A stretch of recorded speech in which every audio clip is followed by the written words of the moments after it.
नमस्कार दोस्तों और स्टडी विद ज्ञान प्रकाश में आप सभी का हार्दिक स्वागत है। आज दैनिक रोजगार समाचार में मुख्य रूप से हम 4 बिंदुओं पर चर्चा करेंगे। यूपी टीजीटी पीजीटी 2022 की परीक्षा कब तक हो सकती है। पीसीएस 2024 में लास्ट डेट बढ़ी नहीं और बहुत सारे अभ्यर्थी ऐसे भी हैं जो कि अपनी फीस जमा नहीं कर पाए, तो क्या डेट बढ़ सकती है।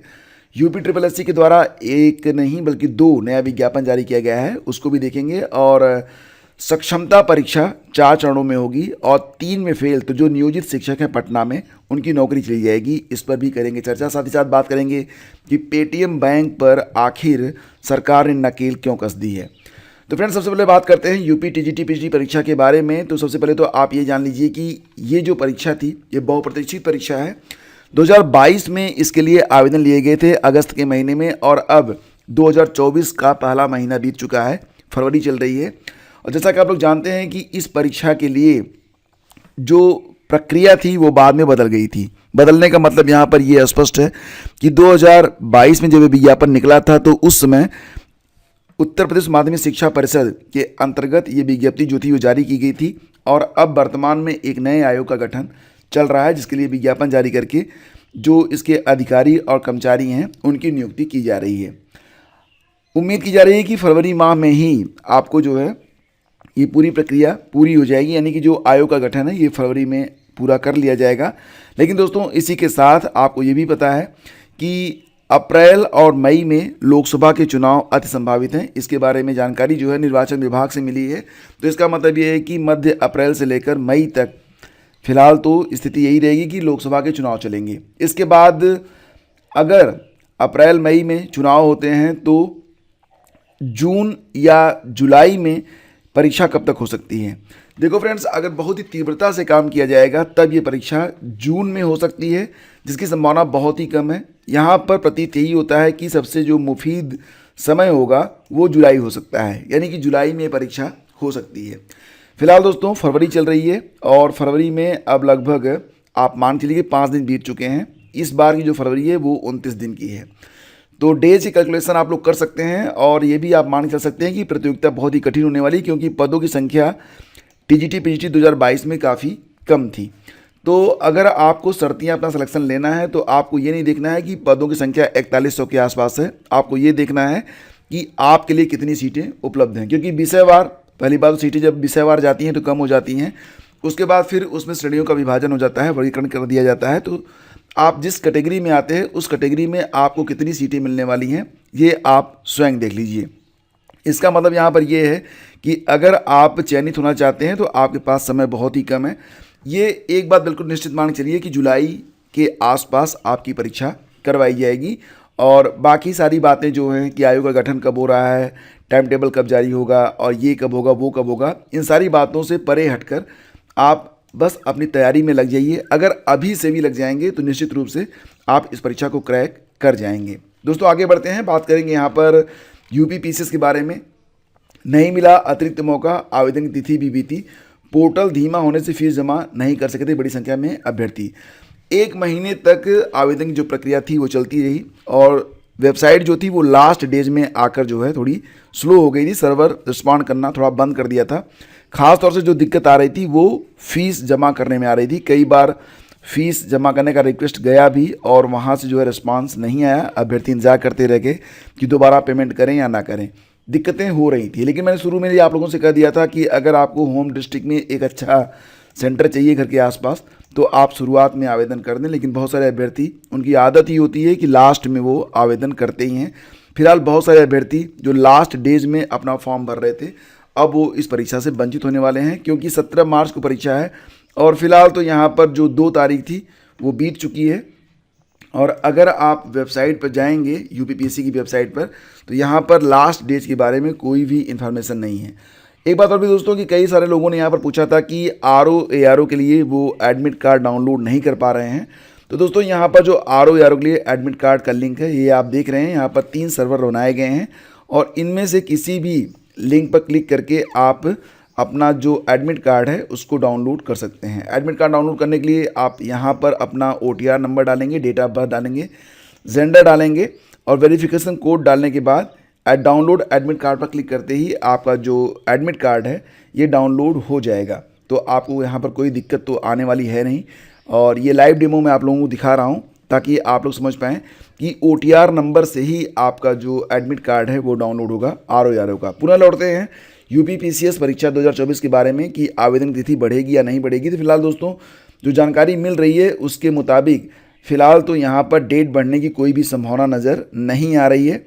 आप नोटिफिकेशन पर जाकर देख सकते हैं कि कंबाइंड स्टेट अपर सबऑर्डिनेट सर्विसेज एग्जामिनेशन के अंतर्गत 1/1/2024 ये स्टार्टिंग डेट थी और 29/1/2024 ये फी डिपॉजिशन की लास्ट डेट थी। और फिलहाल 2 तारीख तक फॉर्म सबमिट किए जा सकते थे, लेकिन डेट नहीं बढ़ी है, तो आगे भी बढ़ने के अब चांसेस बहुत ही कम हो गए हैं। तो ये सारी चीज़ें हो गई हैं। RO के लिए आप लोग अपना जो एडमिट कार्ड है यहाँ से डाउनलोड कर सकते हैं। लिंक मैं आपको वीडियो के डिस्क्रिप्शन में डाल दूँगा, वहाँ पर जाकर भी आप इसे तुरंत डाउनलोड कर सकते हैं। तो फिलहाल अब जो समय है वो कम बचा हुआ है, जिससे बहुत सारे अभ्यर्थी जो RO के साथ यूपी PCS के लिए फॉर्म डाले हैं वो दोनों को टारगेट में रखकर अपनी तैयारी करें तो ज़्यादा बेहतर होगा। तो इस प्रकार से और देखो फ्रेंड्स, UPSSC के द्वारा अधीनस्थ सेवा चयन आयोग के द्वारा PET 2023 का रिजल्ट जो जारी किया गया है उसके बाद 2 नई भर्तियों पर विज्ञापन जारी किए गए हैं। तो फिलहाल कुल देखा जाए तो 2028 पद हैं। इसमें कौन कौन से पद हैं? तो आंतरिक लेखा एवं लेखा परीक्षा निदेशालय के अंतर्गत सहायक लेखाकार के पद हैं 668 पद। इसके अलावा सहायक लेखाकार के 950 पद विशेष चयन के अंतर्गत और लेखा परीक्षा के 209 पद समान चयन के अंतर्गत तथा उत्तर प्रदेश राज्य विधिक सेवा प्राधिकरण के नियंत्रण के अधीन सहायक लेखाकार के यानी कि कुल मिला के 1828 पदों पर चयन के लिए आवेदन आमंत्रित किए गए हैं। तो इन पदों पर ऑनलाइन आवेदन और शुल्क जमा करने की लास्ट डेट 11 मार्च तय की गई है। और फिलहाल दोस्तों यहाँ जब आप जाएंगे वेबसाइट पर तो वेबसाइट पर आपको ये विज्ञप्ति देखने को मिल जाएगी। 3 तारीख को दोनों विज्ञापन जारी हुए हैं। विज्ञापन संख्या 3 परीक्षा 2024, विज्ञापन संख्या 2 परीक्षा 2024। तो यहाँ पर क्लिक करके आप पूरी जो जानकारी है उसको प्राप्त कर सकते हैं दोनों विज्ञापन के बारे में। तो फिलहाल यहाँ पर आप देख सकते हैं कि थोड़ा सा सर्वर जो है स्लो चल रहा है। अच्छा आ गया है।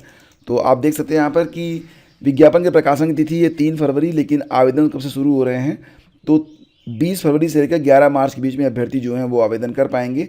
और सबसे बड़ी बात यहाँ पर ये दोस्तों कि ये जो आवेदन होंगे वो PET यानी कि PET 2023 के आधार पर यहाँ पर आप आवेदन करेंगे। ठीक है, तो यहाँ पर आप देख सकते हैं पदों के बारे में अभी आपको जानकारी दी गई कि उत्तर प्रदेश लोक अधीनस्थ सेवा चयन आयोग विज्ञापन संख्या 3 परीक्षा 2024 सहायक लेखाकार और लेखा परीक्षक मुख्य परीक्षा के अंतर्गत आंतरिक लेखा और लेखा परीक्षा निदेशालय सहायक लेखाकार के 668 पद हैं। इसके अलावा जो पद मैंने आपको बताए हैं वही सारे पद हैं यहाँ पर। तो यहाँ पर आवेदन वही लोग करेंगे जो लोग PET 2023 में क्वालिफाई किए हुए हैं। आवेदन करते समय आपको मात्र 25 रुपये ही देने होंगे। इसके बाद की जो प्रक्रिया होगी, जब आप शॉर्टलिस्ट होंगे मुख्य परीक्षा के लिए, तब आपको जो है सारी फीस जमा करके आपका जो एडमिट कार्ड है वो डाउनलोड करवाया जाएगा।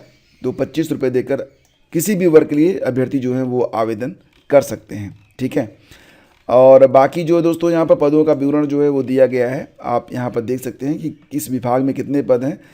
सहायक लेखाकार के 668 हैं, लेखा परीक्षक के 209 हैं और सहायक लेखाकार के 1 पद के साथ साथ और भी पद हैं 950, टोटल 1828 पद यहाँ पर शो हो रहे हैं। यहाँ पर विभाग की जानकारी दे दी गई है।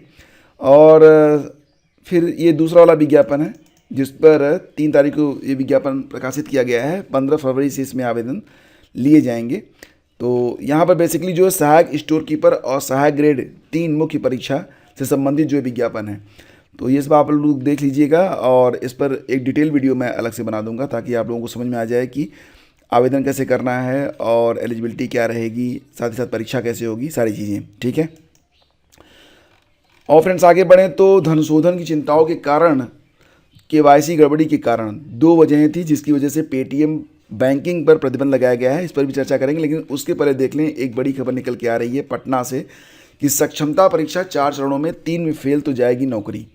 तो दोस्तों यहाँ पर लगातार 3 बार सक्षमता परीक्षा में अनुपस्थित या अनुत्तीर्ण नियोजित शिक्षकों की नौकरी जा सकती है। तो यहाँ पर बात हो रही है जो नियोजित शिक्षक है उनके बारे में। शिक्षा विभाग के अपर मुख्य सचिव की अध्यक्षता में गठित कमेटी ने इस संबंध में अपनी अनुशंसा राज्य सरकार को भेज दी है। राज्य के 3.5 लाख नियोजित शिक्षकों को राज्यकर्मी का दर्जा देने के लिए 4 बार सक्षमता परीक्षा बिहार विद्यालय परीक्षा समिति आयोजित करेगी। पहले चरण की जो परीक्षा होगी ये 26 फरवरी को होगी, नियोजित शिक्षकों का प्रथम प्रयास इसे माना जाएगा। इसका परिणाम जारी होने के बाद नियमित अंतराल पर अन्य 3 चरणों में परीक्षाएं ली जाएंगी। कमेटी की अनुशंसा के आधार पर इन चारों चरणों में से 3 की परीक्षा में नहीं बैठते हैं, 3 से कम चरणों की परीक्षा देते हैं या तीनों चरणों की परीक्षा में बैठने के बाद फेल करते हैं, तो ऐसे सभी नियोजित शिक्षकों की सेवा जो होगी वो समाप्त हो जाएगी। तो ये जो न्यूज़ निकल के आ रही है ये किसके लिए है? ये नियोजित शिक्षकों के लिए है। ठीक है, तो ये खबर बिहार से है और यहाँ पर सक्षमता परीक्षा ली जाएगी नियोजित शिक्षकों की, जिसमें 4 चरणों की परीक्षा में 3 चरण में बैठना भी और उसे पास करना भी कंपलसरी किया गया है। तो फ्रेंड्स, अब चलते हैं आगे और बात करेंगे पेटीएम के बारे में। पेटीएम बैंक का इस्तेमाल आप लोग सभी लोग कर रहे हैं, तो एक बात ध्यान रखिए। सबसे पहले तो ये कि जो पेटीएम का वॉलेट है वो चलता रहेगा, पेटीएम का यूपीआई काम करेगा, लेकिन पेटीएम पेमेंट बैंक जो होगा उस पर जो है रोक लगाई गई है। 35 करोड़ ई वॉलेट में से 31 करोड़ निष्क्रिय हैं। इसी वजह से यहाँ पर धन शोधन चिंताओं और केवाईसी गड़बड़ी के कारण ये प्रतिबंध जो है वो लगाया गया है। तो दोस्तों, यहाँ पर आरबीआई ने Paytm payments bank limited PBL की, इसको पीपीबीएल कहते हैं, पेटीएम पेमेंट बैंक लिमिटेड वो 29 फरवरी के बाद सड़क टोल का भुगतान करने के, फास्टैग में जमा लेने, क्रेडिट लेन देन करने और ग्राहक खाते, प्रीपेड उपकरणों, वॉलेट और कार्ड टॉपअप करने सहित अधिकतर व्यवसाय को रोकने का आदेश दिया है। आरबीआई के मुताबिक यह कदम व्यापक प्रणाली ऑडिट रिपोर्ट और बाहरी ऑडिटरों की अनुपालन सत्यापन रिपोर्ट के बाद उठाया गया है। इन रिपोर्टों से लगातार नियमों के गैर अनुपालन और सामग्री पर्यवेक्षण से जुड़ी जो समस्याएं थी वो सामने आ रही थी। आरबीआई ने पहले 11 मार्च 2022 को पीपीबीएल को नए ग्राहक जोड़ने से रोक दिया था। तो दोस्तों, ये थी आज की न्यूज अपडेट। अगर वीडियो आपको अच्छा लगा है तो प्लीज़ इसे लाइक और शेयर आप जरूर कर दीजिएगा। बहुत बहुत धन्यवाद। मिलते हैं आपसे अगले वीडियो में। आगे दीजिए, नमस्कार, जय हिंद।